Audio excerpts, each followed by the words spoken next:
नमस्कार, मैं हूं निकिता और आप देख रहे हैं सत्य हिंदी।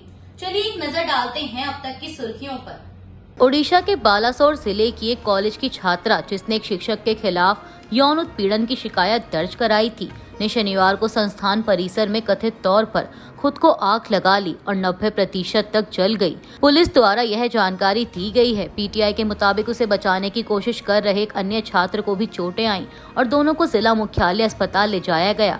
बाद में उसे बेहतर उपचार के लिए एम्स भुवनेश्वर रेफर कर दिया गया। पुलिस ने बताया कि घायल छात्रा की देखभाल के लिए 12 सदस्यीय डॉक्टरों की एक टीम बनाई गई है। गाजियाबाद की एक सीबीआई अदालत ने 2007 के एक जालसाजी मामले में कांग्रेस सांसद इमरान मसूद के खिलाफ गैर जमानती वारंट जारी किया है और गाजियाबाद पुलिस को उन्हें अदालत में पेश करने का निर्देश दिया है।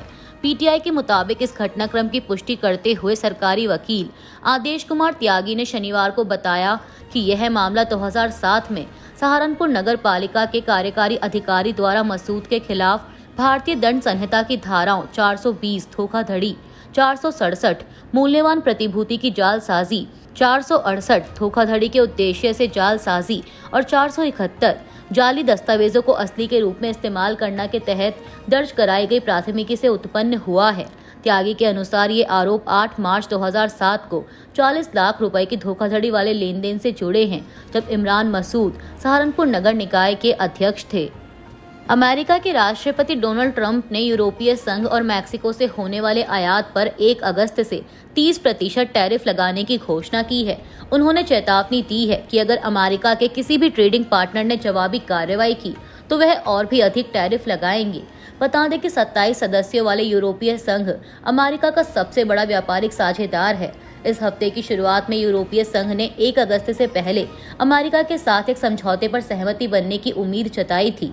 ट्रंप ने इसी हफ्ते यह भी कहा है कि अमेरिका 1 अगस्त से जापान, दक्षिण कोरिया, कनाडा और ब्राजील से आने वाले सामानों पर नए टैरिफ लगाएगा।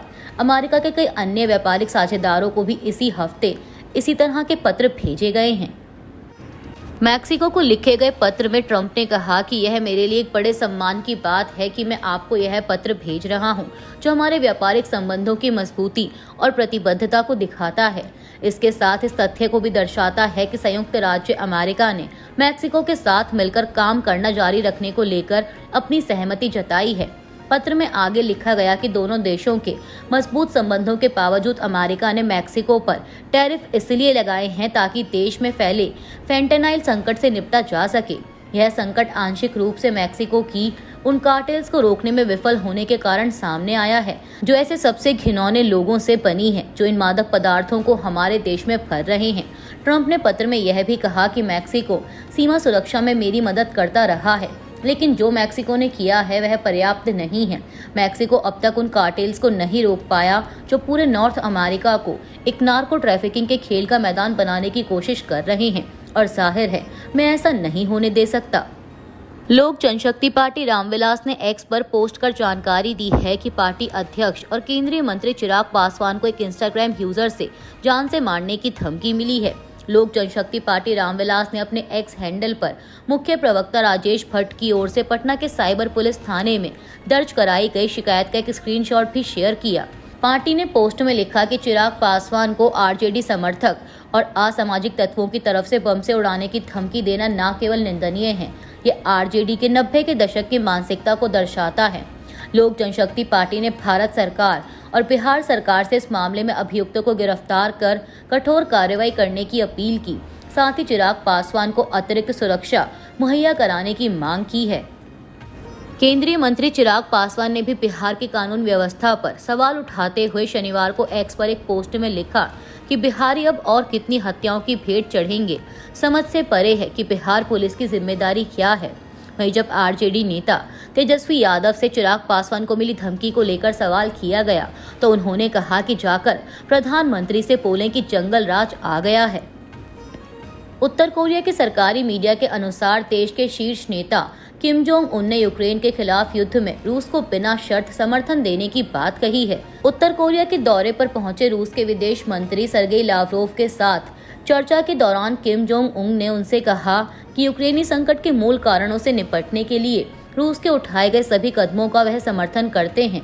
आपको बता दें कि मीडिया रिपोर्ट्स के मुताबिक पश्चिमी देशों के अधिकारियों का मानना है कि उत्तर कोरिया ने यूक्रेन के खिलाफ लड़ाई में रूस की मदद के लिए 11,000 सैनिक भेजे हैं।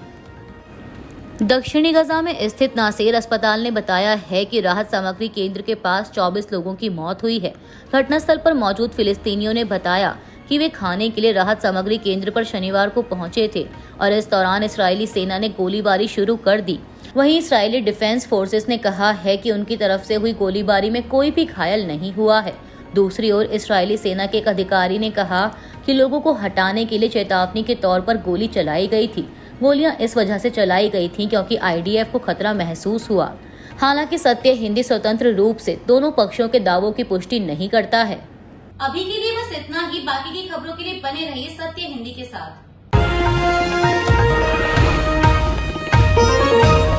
Copyright disclaimer under Section 107 of the Copyright Act 1976. Allowance is made for fair use for purposes such as criticism, comment, news reporting, scholarship, and research.